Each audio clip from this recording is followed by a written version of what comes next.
Capítulo 9. Hombres y mujeres de gobierno.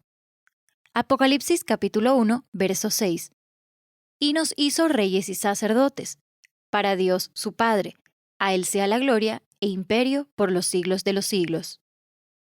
Según este pasaje bíblico, somos reyes y sacerdotes. Tenemos autoridad en el nombre de Jesús para predicar, sanar, liberar, deshacer las obras del diablo, anunciar las buenas nuevas de salvación, establecer el reino de Dios y hacer cosas mayores que las que aún el mismo Jesús hacía. Dios nos ha dado su palabra, conocida como la ley de Dios, para creerla, declararla, decretarla, vivir por ella y a través de ella ejercer gobierno y dominio sobre toda fuerza del enemigo, maldiciones, enfermedades, etc. En el ámbito jurídico, una ley es una regla o norma establecida por una autoridad superior para regular, de acuerdo con la justicia, algún aspecto de las relaciones sociales. En el ámbito espiritual, la ley de Dios son las instrucciones de Dios relacionadas a la conducta moral, social y espiritual del ser humano. Esta ley es el reflejo de la misma naturaleza de Dios debido a que Dios habla acerca de la abundancia de lo que Él es. Por tanto, debido a que Dios es puro, la ley es pura. Debido a que Dios es santo, la ley es santa. Como dueño y creador del universo y todo lo que en él hay, Dios establece leyes en su palabra para gobernar a su pueblo. Estas leyes no están hechas para manejar ni subyugar al hombre, sino para direccionarlo en la vida. Sin estas leyes, que están escritas en la palabra de Dios, el hombre no puede cumplir el propósito, la intención original, por el cual fue creado. Todo lo que decimos y decretamos está alineado a la voluntad de Dios y no a lo que pensamos, creemos o sentimos. Para que la voluntad de Dios se cumpla a cabalidad en nosotros, debemos creer, declarar y decretar esa voluntad escrita para nosotros. ¿Qué es decretar? La palabra decreto viene del latín decretum, que significa decisión, orden o sentencia oficial. Jurídicamente, un decreto es la decisión de una autoridad sobre la materia en que tiene competencia. Es una orden o mandato establecido para ser cumplido de forma obligatoria por el sector al que aplica. En el ámbito espiritual, nosotros como hijos de Dios, reyes y sacerdotes, tenemos la autoridad para decretar las leyes que Él ha establecido en su palabra. Es decir, que mediante la obediencia a esa ley, nuestra relación con Él, nuestra declaración, proclamación y decreto de su palabra, le damos legalidad en la esfera natural a aquello que ya fue establecido por Él en la esfera espiritual. Un decreto tiene poder en sí mismo, porque al pronunciarlo con la boca, que ya aprendimos que tiene poder, se desata el cumplimiento del propósito para ese momento específico. No se trata de decretar mi voluntad, deseos carnales o caprichos, como si esto fuera magia. Todo tiene que ser una consecuencia de vivir en el Espíritu y aplicar los propósitos de Dios. ¿Te das cuenta? Es como en el ámbito jurídico. Los decretos no pueden contradecir a la Constitución política del Estado. Una autoridad no puede decretar sin sujeción a la Constitución política del Estado, porque dejaría de ser una autoridad legítima. Y cuando hablo de autoridad legítima, me refiero a que esa autoridad tiene una restricción a la hora de dictar un decreto. Lo mismo sucede en la esfera espiritual.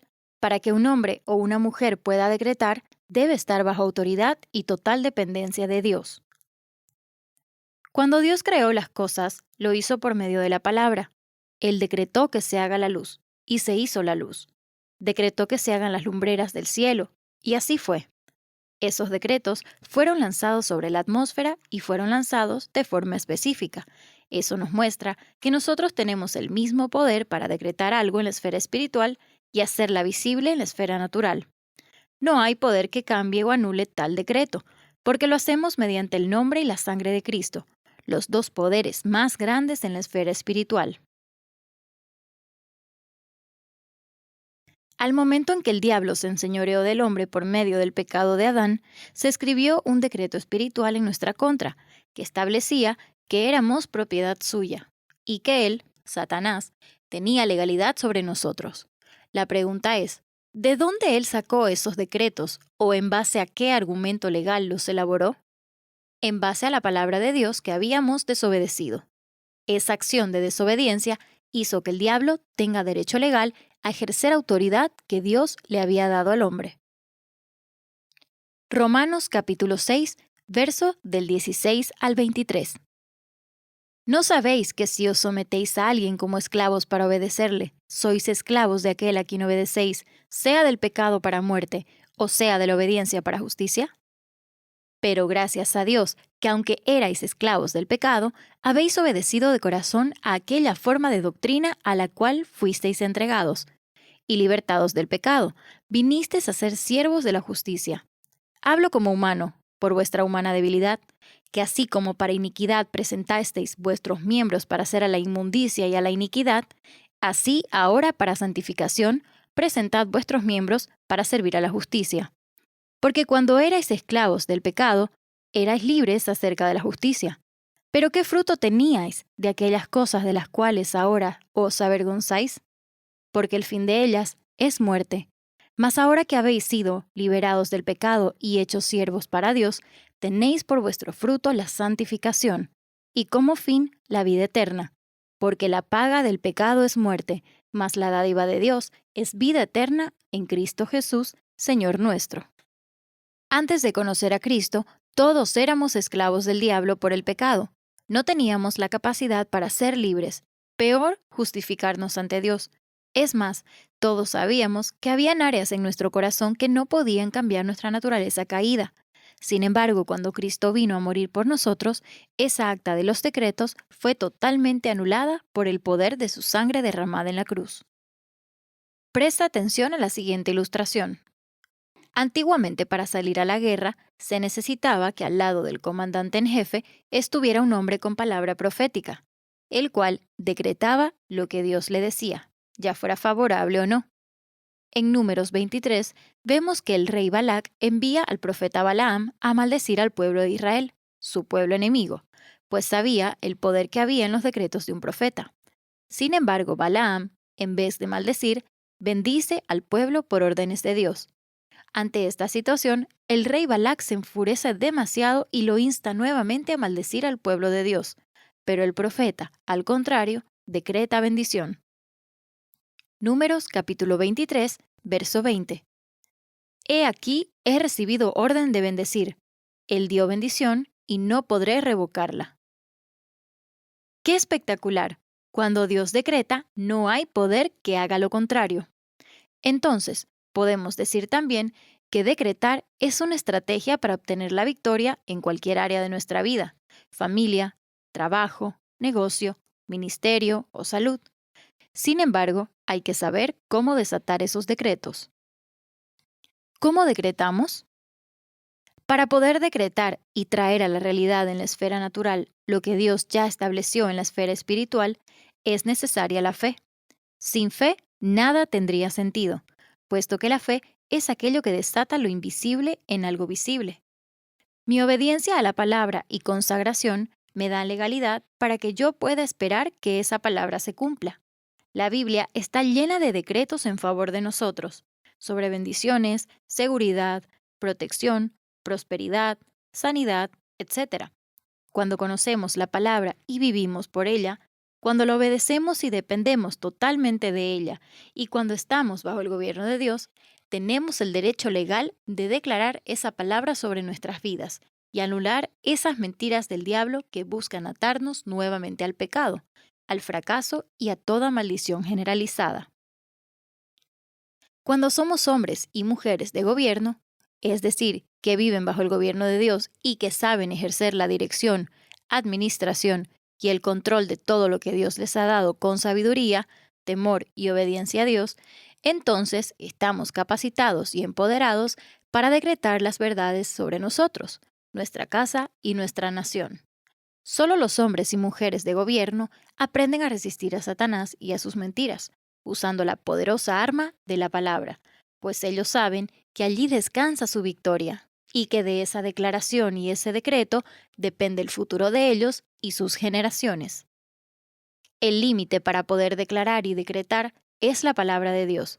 Solo lo que la palabra de Dios te permita decretar, el Espíritu Santo lo confirmará. Oración de confesión. Dios, perdóname porque me he olvidado que al momento de confesar al Señor Jesús como mi Salvador, fui puesto en un lugar de autoridad y poder para vivir una vida sobrenatural, para honrar a mi Cristo, mi Padre y al Espíritu Santo.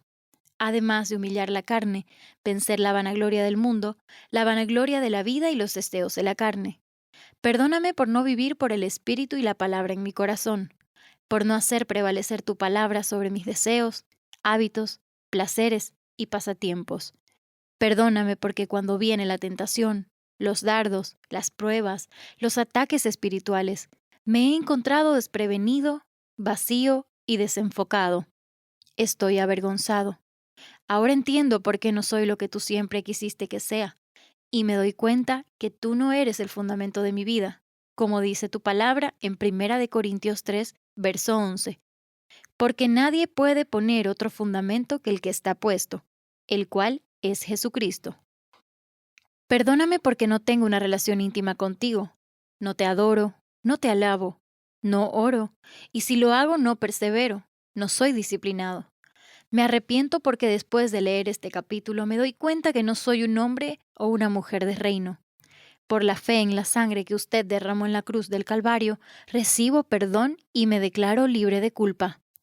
Tomo el lugar que me pertenece en Cristo y declaro por fe que estoy sentado en lugares celestiales. Oración de autoliberación y guerra espiritual.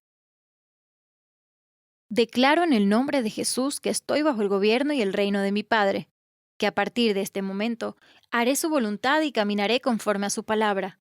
Entrego el control de mi vida al Espíritu Santo y a partir de este momento me declaro libre por el Espíritu y la palabra. No hay nadie como tú, Jesús. No hay otro Dios verdadero, tan fuerte y poderoso, como dice el Salmos 95, porque Jehová es Dios grande y Rey grande sobre todos los dioses. Señor, tú reinas en mi vida y en mi familia. Bendeciré tu nombre. Salmo 103, verso 22. Bendecid a Jehová, vosotras todas sus obras, en todos los lugares de su señorío. Bendice, alma mía, a Jehová. Por la fe declaro que el reino de Dios está sobre mí, representado por el Espíritu Santo, mi Cristo y el Padre. En el nombre de Jesús, deshago toda obra del diablo sobre mi vida que me impidió hasta el día de hoy ser un hombre del Espíritu y de la palabra, por mi pasividad, pereza y tibieza. Hoy pongo un alto a esa vida sin propósito. Soy un hombre, una mujer redimida por la sangre de Cristo. Represento a mi Cristo y a partir del día de hoy estableceré el reino de Dios por medio de su palabra. Anunciaré las buenas nuevas de salvación. Liberaré a los oprimidos, endemoniados, sanaré enfermos. La Biblia lo dice y yo lo creo. Marcos capítulo 16, versos 17 y 18. Y estas señales seguirán a los que creen. En mi nombre echarán fuera demonios, hablarán nuevas lenguas, tomarán en las manos serpientes, y si bebieren cosa mortífera, no les dará daño. Sobre los enfermos pondrán sus manos y sanarán. Acción de gracias. Gracias, amado Jesús, por perdonarme, por restaurarme y darme la oportunidad de volver a ser un hombre y una mujer del Espíritu, de gobierno, de la palabra, victorioso, de autoridad y propósito. Hoy, mi vida está edificada sobre Cristo. Ese es mi respaldo legal para declarar que soy un hombre y una mujer de reino. Gracias porque entendí que nadie puede poner otro fundamento que el que está puesto, el cual es Jesucristo. Gracias por revelarme que soy tuyo. Tú eres el fundamento de mi vida y mi familia, y creo que cumplirás tus propósitos en cada uno de nosotros. Gracias porque ahora pueden venir problemas, luchas espirituales, ataques, pero nada nos moverá de Jesús, que es la roca inconmovible sobre la cual edificamos nuestras vidas. Gloria a Dios, porque pertenezco a su familia, porque soy ciudadano del reino, coheredero con Jesús. Gracias al sacrificio que hizo mi amado Cristo en la cruz, hoy estoy en un lugar de poder, autoridad, gobierno y victoria. Romanos capítulo 8, versos 15 al 17. Pues no habéis recibido el espíritu de esclavitud para estar otra vez en temor, sino que habéis recibido el espíritu de adopción, por el cual clamamos, Abba Padre. El Espíritu mismo da testimonio a nuestro espíritu de que somos hijos de Dios. Y si hijos, también herederos, herederos de Dios y coherederos con Cristo. Y si es que padecemos juntamente con Él, para que juntamente con Él seamos glorificados. Gálatas capítulo 4, versos 6 y 7. Y por cuanto sois hijos, Dios envió a vuestros corazones el espíritu de su Hijo, el cual clama, Abba Padre. Así que ya no eres esclavo, sino hijo, y si hijo, también heredero de Dios por medio de Cristo. Primera de Juan, capítulo 3, versos 1 y 2. Mirad cuál amor nos ha dado el Padre, para que seamos llamados hijos de Dios. Por esto el mundo no nos conoce, porque no le conoció a Él. Amados, ahora somos hijos de Dios, y aún no se ha manifestado lo que hemos de ser, pero sabemos que cuando Él se manifieste, seremos semejantes a Él, porque le veremos tal como Él es.